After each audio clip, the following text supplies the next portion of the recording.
मंगलम भगवान वीरो मंगलम गौतमो गणी मंगलम कुंद कुंदार्यो जैन धर्मोस्तु मंगलम सर्वमंगल मांगल्यम सर्वकल्याणकारकम प्रधानम सर्वधर्माणां जैनम जयतु शासनम।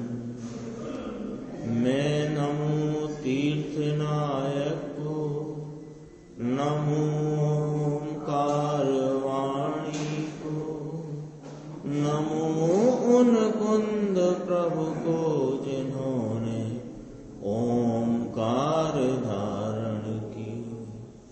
अहो उपकार जिनवर का कुंद का दिव्य वाणी का जिन कुंद ध्वनि दाता उन कहान स्वामी का।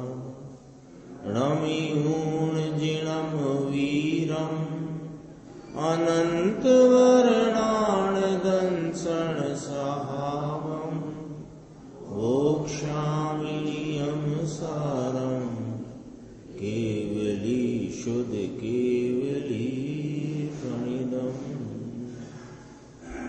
नियम सारदी परमागम ग्रंथ, इसके परम आलोचना अधिकार में पहली गाथा जो 107 आई, उसके उपरांत टीकाकार मुनिराज कलश कहते हैं। तो 107वीं गाथा की टीका पूर्ण करते टीकाकार मुनिराज श्री पद्म प्रमलधारी देव श्लोक कहते हैं। 284 पेज पे 152 नंबर का श्लोक है। आलोच्या आलोच्य नित्यं सुकृतम असुकृतम घोर संसार मूलम शुद्धात्मानं निरुपधि गुणं च आत्मने एव अवलंबे पश्चादुच्चै प्रकृतिम् अखिलां द्रव्य कर्म स्वरूपां नीत्वा नाशं सहज विलसत बोध लक्ष्मीं व्रजामि।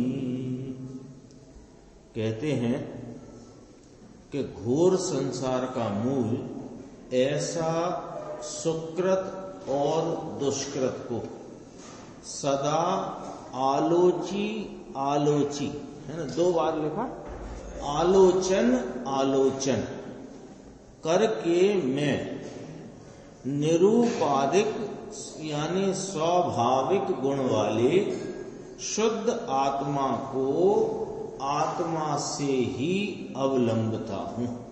इतना कहकर फुल स्टॉप आया।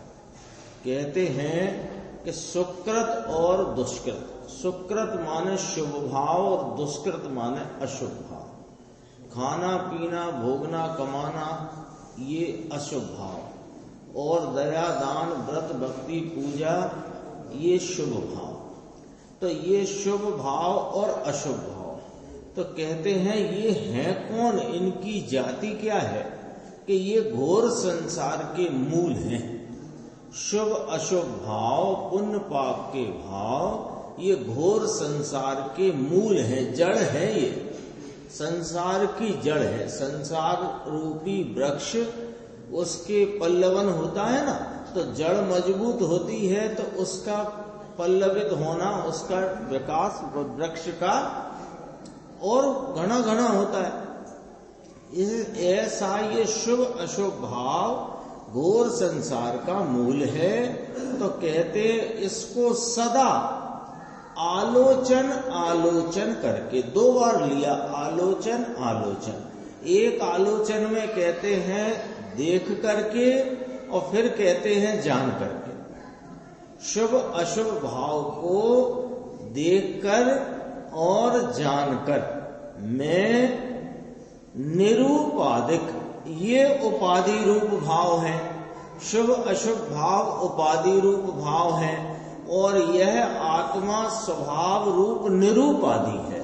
निरुपाधि एवं उपाधियों से रहित है, तो निरूपाधिक स्वाभाविक गुण वाले, मेरे ज्ञान दर्शन सुख चारित्र स्वरूप जो अनंत गुणात्मक मेरा स्वभाव है, ऐसे स्वाभाविक गुण वाले शुद्ध आत्मा को आत्मा से ही अवलंबता हूं।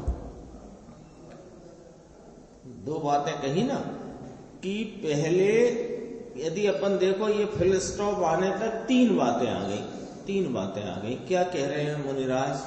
आलोचना का प्रकरण चलता है, आलोचना का यहाँ निरूपण किया जा रहा है। इसके पूर्व की गाथा में निश्चय आलोचना का स्वरूप बताया।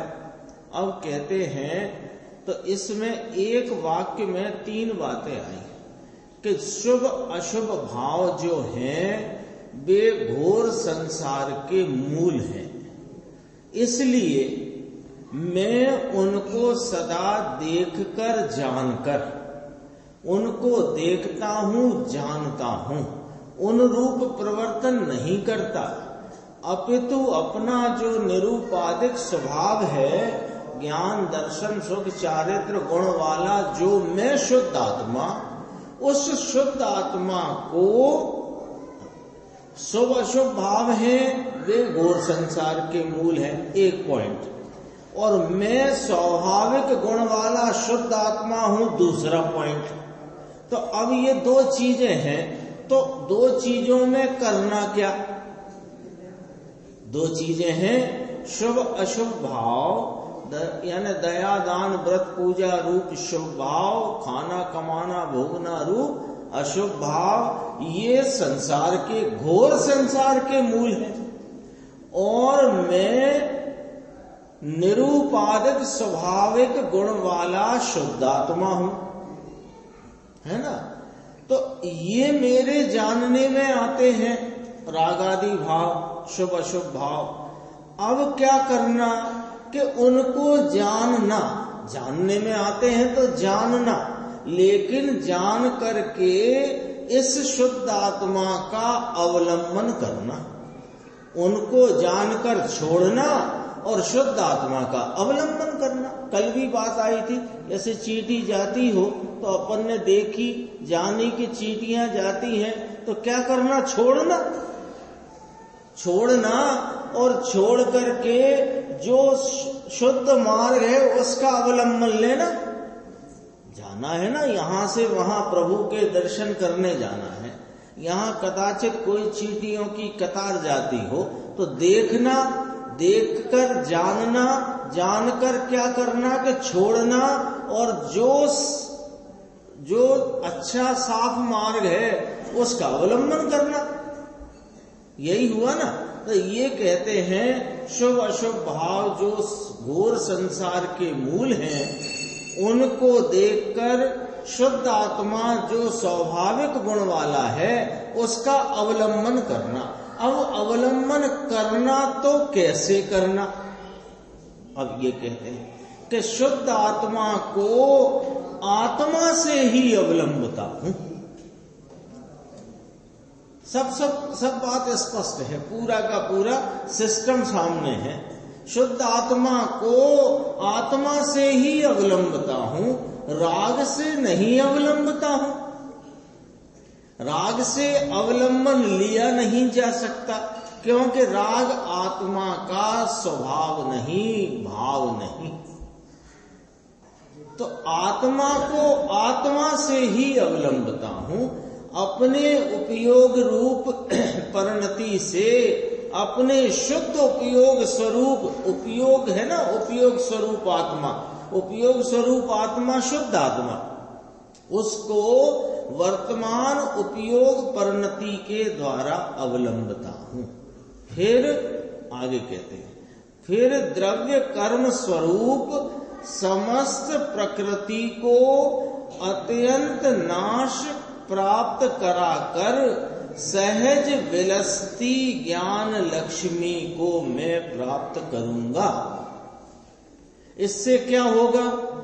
ये शुद्ध आत्मा को आत्मा से अवलंबन करने से क्या होगा कि ये जो निमित्त में द्रव्य कर्म स्वरूप प्रकृतियों का संयोग है, इन सब का निमित्त में रहे हुए संयोग का नाश होकर के ये सहज नाम स्वाभाविक विलास स्वरूप जो मेरी ज्ञान लक्ष्मी यानी केवल ज्ञान, सहज विलसती ज्ञान लक्ष्मी लिखा है ना। सहज माने स्वाभाविक, विलसती माने उसके अपने भाव को प्रकट करती। विलसती कौन? के ज्ञान लक्ष्मी। ज्ञान लक्ष्मी माने ज्ञान की श्री, ज्ञान की संपदा। वो कौन? के केवल ज्ञान, उसको मैं प्राप्त करूंगा। ऐसा मुनिराज अपनी भावना इस परम आलोचना अधिकार में व्यक्त करते हैं। देखो गुरुदेव का व्याख्यान देखते हैं इस श्लोक के ठीक नीचे, घोर संसार का मूल, यहां से उठी बात। घोर संसार का मूल है कौन? पुण्य और पाप का भाव। बोलो साहब, हमने क्या विचार करके रखा है, अथवा किस प्रकार हम समझते हैं, अथवा समझने के उपरांत भी किस प्रकार हमारी वृत्ति रुचि चल रही है कि पुण्य है वह मोक्ष मार्ग रूप है और पाप है वो संसार रूप है। और आचार्य परमात्मा यानी जिनेंद्र परमात्मा फरमाते हैं कि पुण्य और पाप का भाव, शुभ भाव और अशुभ भाव घोर संसार का मूल है। मूल तो समझते ना, जड़। देखो गुरुदेव कहते हैं सुकृत और दुष्कृत। सुकृत होए यानी भक्ति, वंदना, मंदिर की स्थापना, इसकी प्रतिष्ठा, पंच कल्याणक कार्यक्रम, इसका आदि लाखों मानस इकट्ठे हुए, इसमें भगवान की स्तुति होए, बंदन होए, यह सब शुभ भाव सुकृत भाव है। और ये किसमें डाला? घोर संसार का मूल। अभी प्रश्न उठता है यहां पर कि साहिब संसार रूप भाव हैं ये तो ठीक, पर इसमें कोई रुचि भाव से प्रवर्तन करे, मिथ्यात्व को घोर संसार का मूल कहा गया है।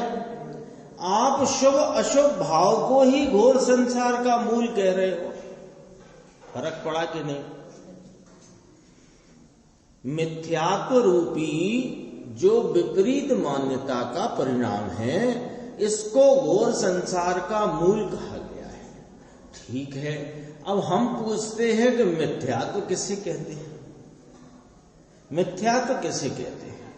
कि शुभ अशुभ रागादि भाव में, उसमें भी शुभ भावों में अपना आत्मा का भला होगा, ऐसी मान्यता, इस मान्यता का नाम मिथ्यात्व है। ठीक है, तो शुभ अशुभ भाव को पद्म ब्रह्मधारी देव टीका करते हुए आज से 1000 वर्ष पहले कहते हैं कि सुकृत दुष्कृत भाव घोर संसार का मूल है। देखो सूत्र में देखो, आलोच्य आलोच्य, 2 बार आलोचकर है ना, यानी आलोचना करके देख कर जानकर। आलोच्य आलोच्य नित्यम सुकृतम असुकृतम घोर संसार मूलम, लिखा है पहली पंक्ति कलश की। देखो अब यहां प्रश्न उठा कि साहिब घोर संसार का मूल तो शुभ अशुभ में रुचि है। पुस्तक ले लो सुरेंद्र भाई साहब, आगे पीछे करके ले लो। मुमुक्षु फरमाते हैं प्रश्न कि साहिब घोर संसार का मूल तो शुभ अशुभ में रुचि है। उसको घोर संसार का मूल कहो। तो गुरुदेव श्री उत्तर फरमाते हैं, अरे यह बीज ही संसार है। इस शुभ अशुभ भाव में रुचि का नाम मिथ्यात्व, और मिथ्यात्व का बीज शुभ अशुभ भाव में पड़ा हुआ है, ऐसा कह रहे हैं। शुभ भाव ही संसार है, स्वयं संसार है। ये कठिन बात है, कठिन पड़ती है बात। ये बात को समझना होना तो सबसे अच्छा दृष्टांत अपने पास पांडवों का है। 5 पांडव अपने स्वरूप की आराधना में लीन थे। वे तो मिथ्यात्व तो कुछ था नहीं वहां, जो अपन मिथ्यात्व को संसार कहते हैं ना, तो ये वहां मिथ्यात्व तो था नहीं। अपने आत्म स्वरूप की आराधना में थे, और जो आराधना में रहे सो मुक्ति को प्राप्त हुए, और जो आराधना से च्युत होकर के शुभ भाव में आए थे कि अशुभ भाव में आए थे? शुभ में आए थे, अशुभ में तो नहीं आए थे। तो उसका फल क्या मिला? 33 सागर का संसार। सर्वार्थ सिद्धि क्या होता है? संसार। तो 33 सागर संसार मिला के नहीं मिला। अभी एक सागर का हिसाब लगाने जाएंगे ना संजय भाई, तो ये चक्कर घिन्नी हो जाता है। एक सागर का हिसाब, वो अभी आए थे अनुभव जी, उनने वो बताया था, वो दाने डालते डालते डालते चले जाओ। हाँ, वो सब हमें तो याद रहा नहीं वो क्या था, लेकिन वो पूरा वर्णन था। वो इतना है, एक सागर का हिसाब भी निकालने जाओ तो चक्कर घिन्नी हो जाओ। वो छोटा सा शुभ परिणाम, आत्म आराधना से च्युत होकर उत्पन्न हुआ छोटा सा शुभ परिणाम, वह उसका फल क्या आया? देवगति आई। ये तो तुम कह रहे हो, हम तो कह रहे हैं कि संसार आया। संसार आया कि नहीं आया? 33 सागर का। तो शुभ अशुभ भाव स्वयं संसार है। इसमें अब बताओ कहां दिक्कत है? बात अब स्पष्ट हुई कि नहीं? शुभ अशुभ भाव स्वयं संसार है कि नहीं? कैसे? जो अपन ने अभी दृष्टांत में देखा। अब आगे कहते हैं, अरे जैन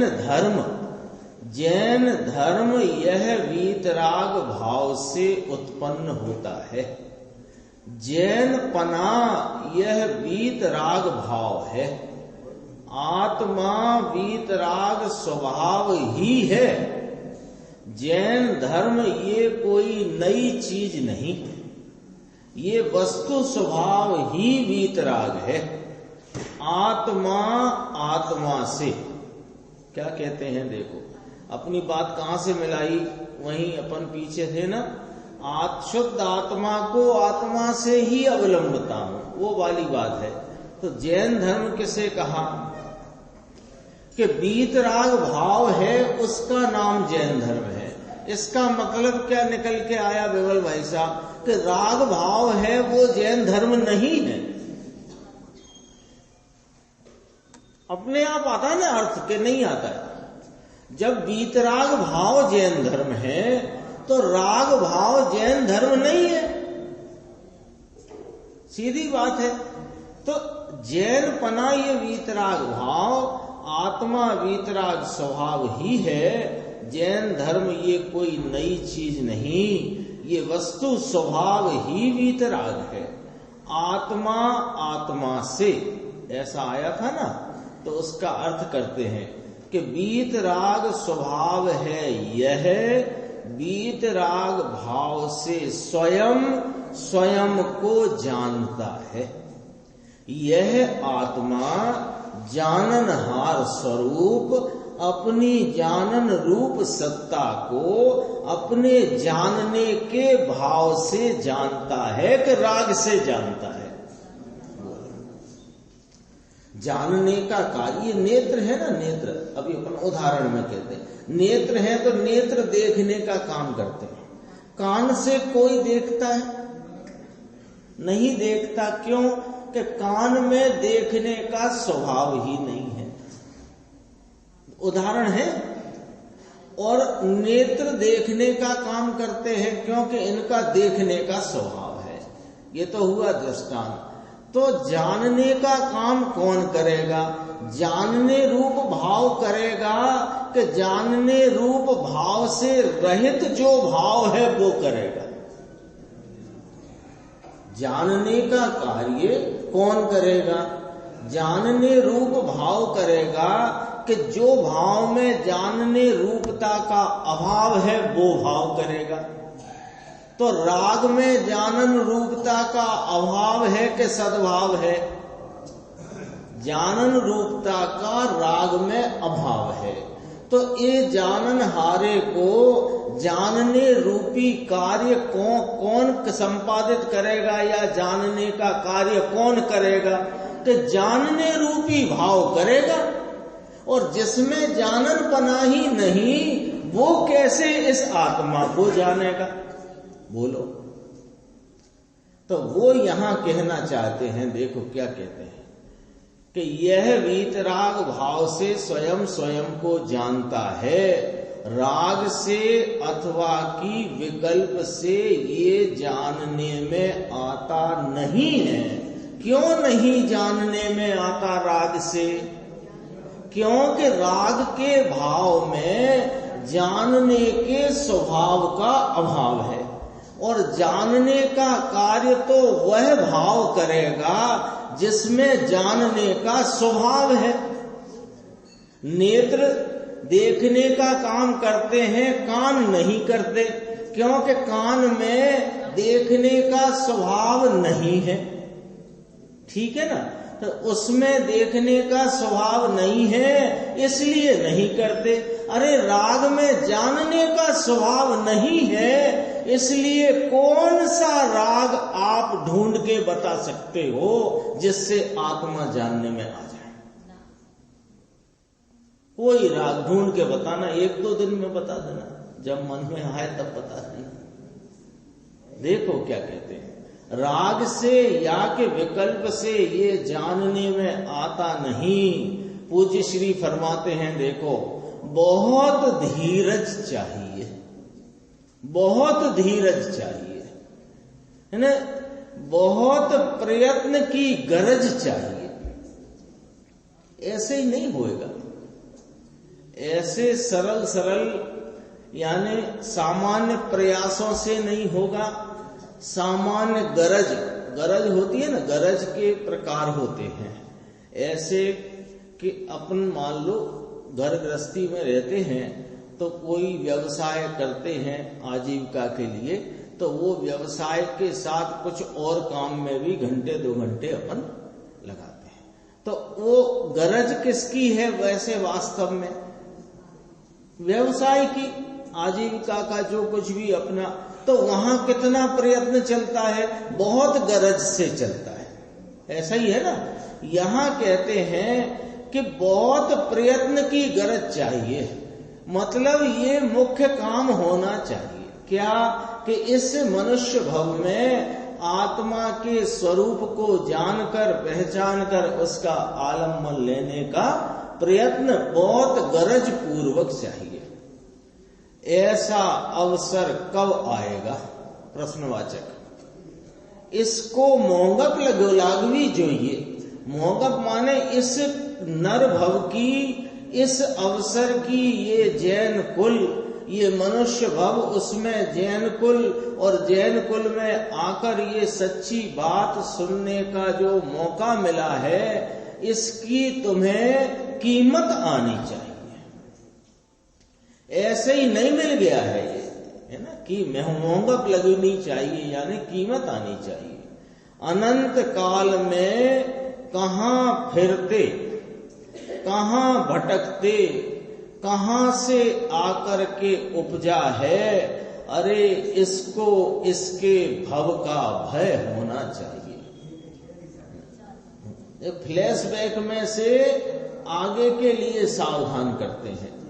फ्लैशबैक में से कैसे? अरे ये नर भव, जैन कुल, सच्ची बात मिली, लेकिन जरा विचार करो कहाँ कहाँ फिरता था ये जीव, कहां से भटकता भटकता कहां से आकर के यहां उपजा है।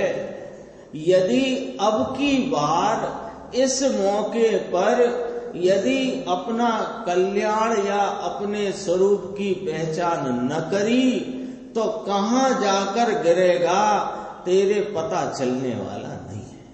ये कहते हैं, ये भव के भय का डर होना चाहिए।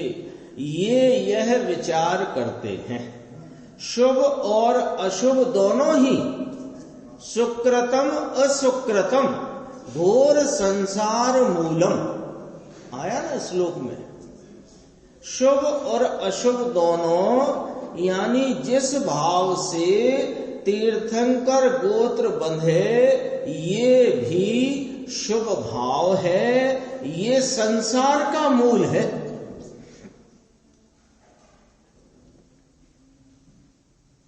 इसीलिए ऊपर कहा था घनी धीरज जोइए, बहुत धीरज से, क्योंकि ये बातों का को पचाना माने उनको स्वीकार करके समझकर निर्णय तक लाने में बहुत धीरज चाहिए। हड़बड़ी का काम नहीं है। देखो कारण क्यों कहा इसको संसार का मूल क्यों कहा कि तीर्थंकर प्रकृति बंधती है। ये जो शुभ भाव है, 16 कारण भावना रूप जो शुभ भाव है, उससे क्या होता है? बंधता है कि छूटता है? बंधता है।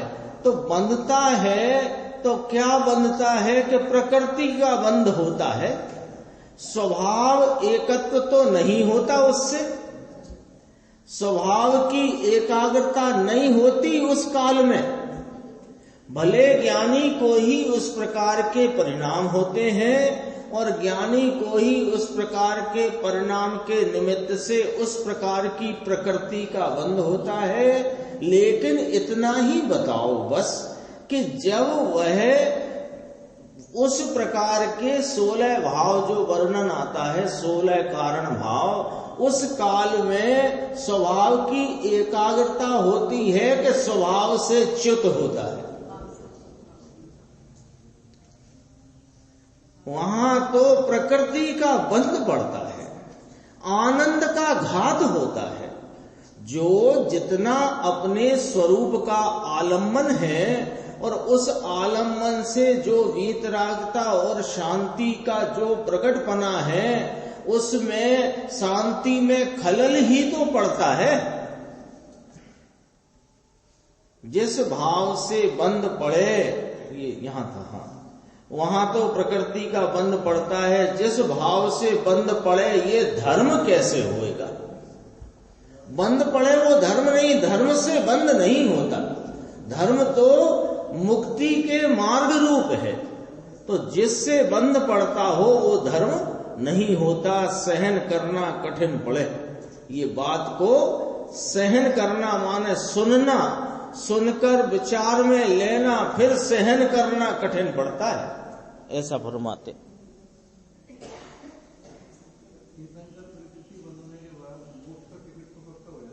मोक्ष का टिकट तीर्थंकर प्रकृति से नहीं होता है। जब आत्मा का अवलंबन लेकर के परिणति में सम्यक दर्शन प्रकट होता है, तब टिकट मिलता है। और जिसको टिकट मिलता है उसको कदाचित इस प्रकार के परिणाम हो तो बंद ही होता है। मुक्ति के मार्ग में 1 इंच इन भावों से नहीं बढ़ता। जितना भी वो अंश जितना वृद्धिगत होता है मुक्ति के मार्ग में, वह स्वरूप के आलम्बन से होता है, 16 कारण भावों से नहीं होता है। इसलिए धर्म नहीं, अधर्म है। ये मान्यता कहां से आ गई? एक दिन आया था गुरुदेव के व्याख्यान में, मैंने कहा था पढ़ लेना। 16 कारण भाय तीर्थंकर जे भये, और आता ना, हाँ, 16 कारण नहीं, आगे आता 16 कारण भाय अरे वो परम गुरु होए वाली लाइन में क्या आता है? नहीं, दरस विशुद्धि भावना भाए, तीर्थंकर पद पाए, परम गुरु होए जय जय नाथ। अरे इन भावना से तीर्थंकर प्रकृति का बंध पड़ता है तो उसे तीर्थंकर पद मिलता है, कहने में आया। लेकिन मिलता किसे है पद? जो मुक्ति का अधिकारी है उसे मिलता है कि किसी को भी मिलता है? और मुक्ति का अधिकार जीव को काय से मिलता है? वो स्वरूप के आलंबन से। आगे चलते देखो, 286 पेज में बीच में है 2 पंक्तियों का, बीच में पैराग्राफ है सुकृत दुष्कृत। देखो, सुकृत और दुष्कृत शुभ भाव और अशुभ भाव दोनों घोर संसार का मूल है, संसार में भटकाने का मूल है। शरीर संसार है, राग संसार है। शरीर कैसे संसार कहा? शरीर का संयोग है, वो संसार अवस्था में जीव को रहता है। इस अपेक्षा कहने में आता है कि शरीर संसार है। दूसरी बात, राग संसार है। राग संसार है क्यों? कि जब तक संसार है तब तक राग है, और जब तक राग है तब तक संसार है। तो वो अपेक्षा राग को संसार कहा। सब अपेक्षाओं से है बात। शरीर को संसार कहा क्योंकि संसार अवस्था में शरीर का संयोग रहता है। संसार तो वास्तव में जीव की अवस्था है, शरीर की तो नहीं। लेकिन जीव की जो स्वरूप से संसरित अवस्था है, उस अवस्था में इसके शरीर का संयोग रहता है। इस अपेक्षा शरीर को संसार कहते हैं। एक राग संसार है। दूसरा राग संसार क्यों कहा? कि जब जीव स्वरूप के इस वीतराग स्वरूप की वीतराग आराधना से रहित हुए, जो वीतरागता की भाव को प्राप्त हुए नहीं, वे तो राग में ही पड़े हैं।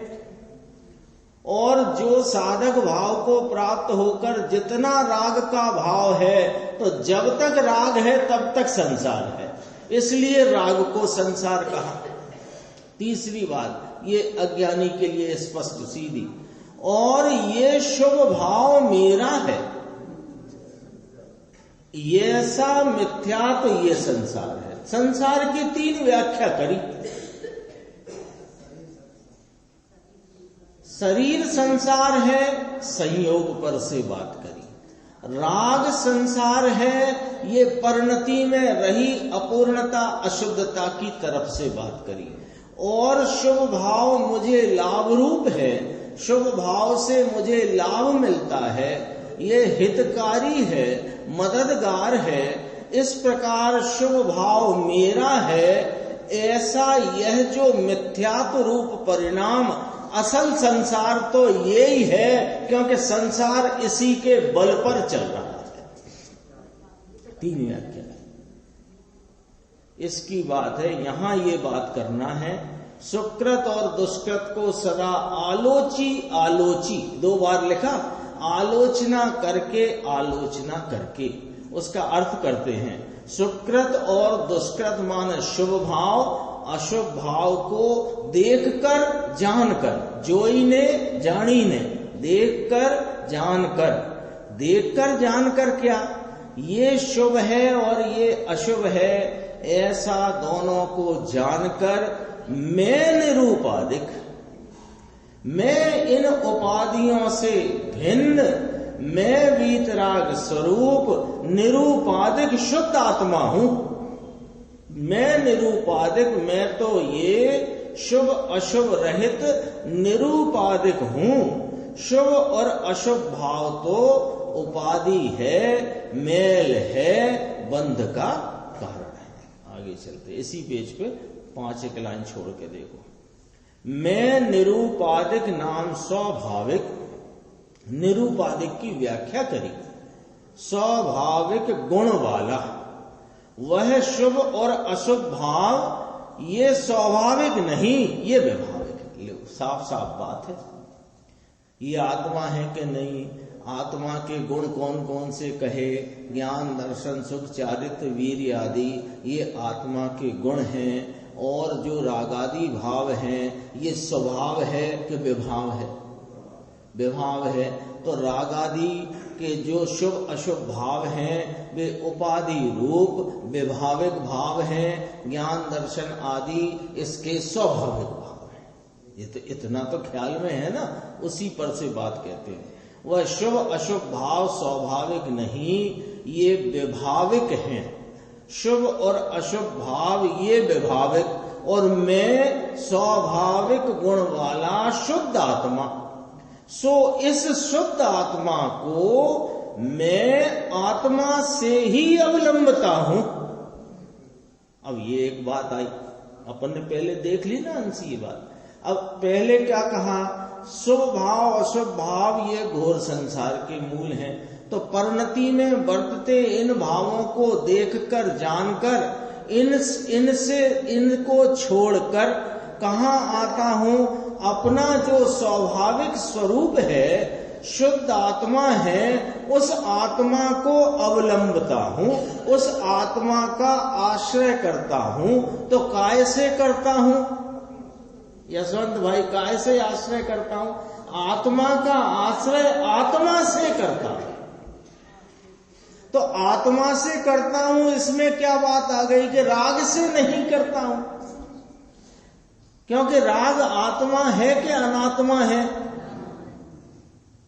राग अनात्मा है, चेतनता से रहित है। अभी अपन ने बात की थी कि जानने का कार्य जानने के भाव से होता है। जिस भाव में जानने के भाव का अभाव है, उस भाव से यह आत्मा कैसे जानने में आएगा?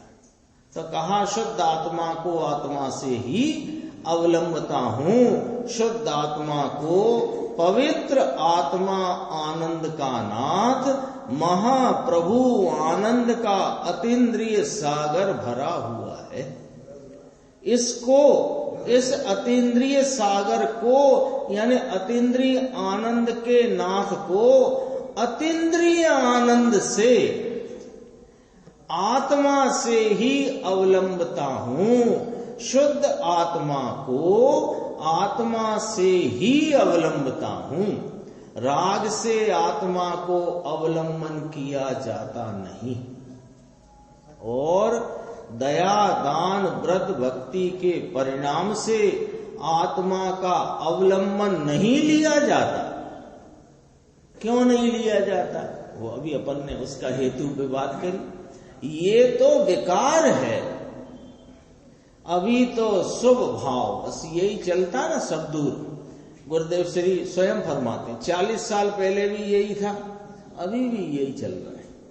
और कब तक चलेगा? जब तक ये सच्चे आत्मा का स्वरूप रुचि पूर्वक नहीं समझेंगे, तब तक यही चलने वाला है। शुभ भाव, शुभ भाव, शुभ भाव, धमाल धमाल बड़ी। यहां तो कहते हैं अंदर में समा जाने की बात है। बाहर में जितने विकल्प उठते हैं ये सब बंध के कारण हैं। चाहे तो मंदिर बनाए, लाख 50 लाख करोड़ खर्चा करे, इसमें राग की मंदता होए तो शुभ है, पुण्य है। धर्म वर्म नहीं, इससे धर्म होता नहीं। कठिन बात है, कठिन तो पड़ती।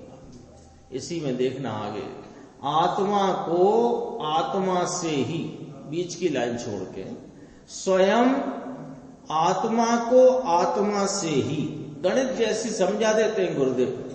जैसे अपन ने पहले लिखा 8 और 8, फिर नीचे लिखा 16।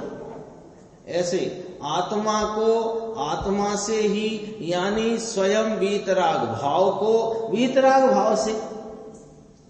देखो, थीज से ही एकांत है, ही एकांत है।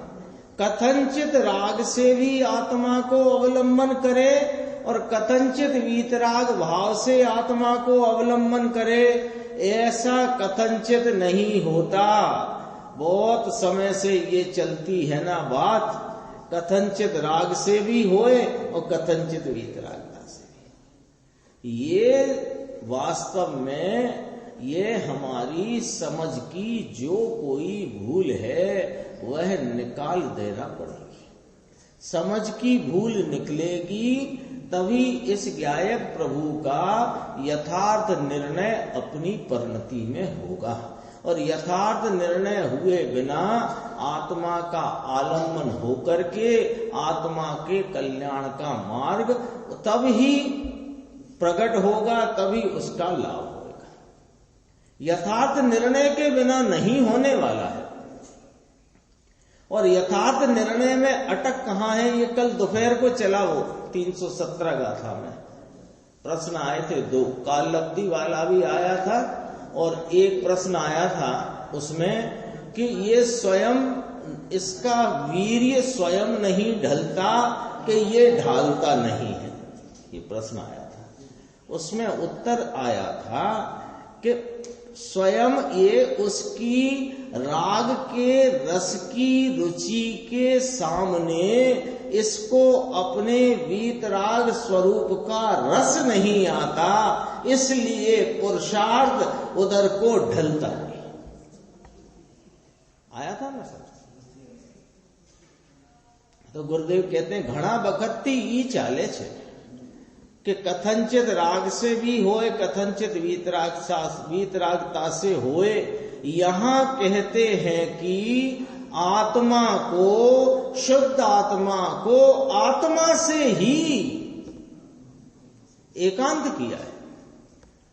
फिर क्या होगा उस अवलंबन से? फिर द्रव्य कर्म स्वरूप समस्त प्रकृति को अत्यंत नाश प्राप्त कराकर, द्रव्य कर्म और भाव कर्म को नाश प्राप्त कराकर, निमित्त में जो संयोग रूप ज्ञानावरणादि द्रव्य कर्म हैं, उनकी प्रकृतियां हैं, उनको नाश कराकर, माने वे नाश को प्राप्त होती हैं। परिणति में से मलिनता रूप भाव कर्म नाश को प्राप्त होता है। उसकी तरकीब कि आत्मा को आत्मा से ही अवलंबन करके, ये तरकीब है। कर्म नाश का विधान, कर्म दहन विधान, कर्म दहन विधान चलता ना ऐसे। तो कर्म दहन विधान क्या है? जिनवाणी में जिनेन्द्र परमात्मा ने कर्म दहन विधान क्या कहा? कर्म दहन विधान में 3 प्रकार के पहले कर्म है, ये समझ लो। बाहर से चलो तो 9 कर्म, द्रव्य कर्म, भाव कर्म। अंदर से चलो तो भाव कर्म, द्रव्य कर्म, 9 कर्म। ये कर्म है, ये सबका दहन करना है कि कोई सा बचाना है। दहन माने परिणति में से और संयोग में से सबको ही छोड़ना है कि कुछ रखना है? सबको छोड़ना है। तो पहले किसको छोड़ें? क्या तरकीब करें कि आप इन सबका लक्ष्य छोड़ दो और अपने स्वरूप रूप शुद्ध आत्मा को आत्मा से अवलंबन करो। यानी इस वीतराग स्वरूप आत्मा का वीतराग भाव से अवलंबन करो। ये सब संयोग में रहे सामग्री रूप शरीर आदि और द्रव्य कर्म आदि और भाव कर्म सब ही विनाश को प्राप्त होंगे। वो यहां कहने वाले हैं, देखो, द्रव्य कर्म भाव कर्म को नाश प्राप्त कराकर फिर द्रव्य कर्म स्वरूप समस्त प्रकृति 148 प्रकृति कही गई है ना जिनेन्द्र परमात्मा के आगम में, सिद्धांत में, अत्यंत नाश प्राप्त कराकर। अत्यंत नाश का क्या अर्थ है? फरीने प्रकृति आवे नहीं, बंधे नहीं। इस रीति से सहज विलसती ज्ञान लक्ष्मी को मैं प्राप्त करूंगा।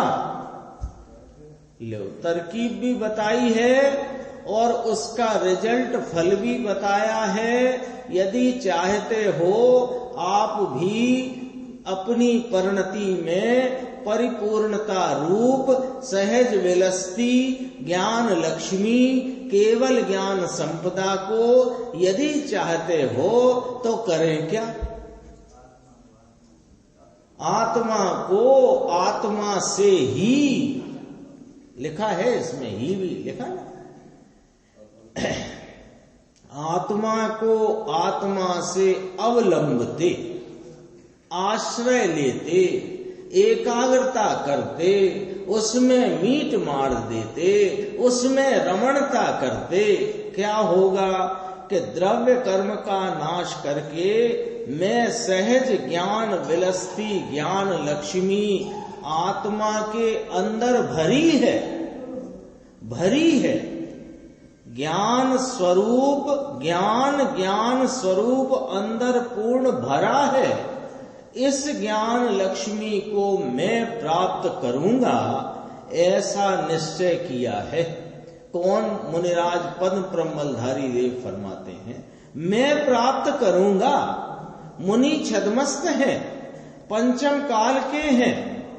आत्मा अंदर आनंद का नाथ प्रभु, अतीन्द्रिय आनंद, ये अतीन्द्रिय आनंद की दशा से अतीन्द्रिय आनंद जानने में आए, ऐसा है। ल्यो साहब, राग कैसा कहा गया है जिनवाणी में? दुख रूप, दुख के कारण रूप। तो दुख रूप भाव से आनंद भाव की प्राप्ति कैसे होगी? तो यहां फरमाते हैं अतीन्द्रिय आनंद की परिणमती दशा से ही अतीन्द्रिय आनंद जानने में आता है। तो अतीन्द्रिय आनंद की दशा का परिणमन कैसे होता है? कि आत्मा को आत्मा से, यानी उपयोग जब सीधा इस उपयोग स्वरूप आत्मा का आलम्बन लेता है तो उस अतीन्द्रिय आनंद रूप परिणमती दशा में अतीन्द्रिय आनंद जानने में आता है। इंद्रिय के विषय और राग से वह जानने में आए, ऐसा नहीं। ये अपनी 152 नंबर कलश की चर्चा पूर्ण हुई। आगे की स्वाध्याय में 108 गाथा की चर्चा चलेगी।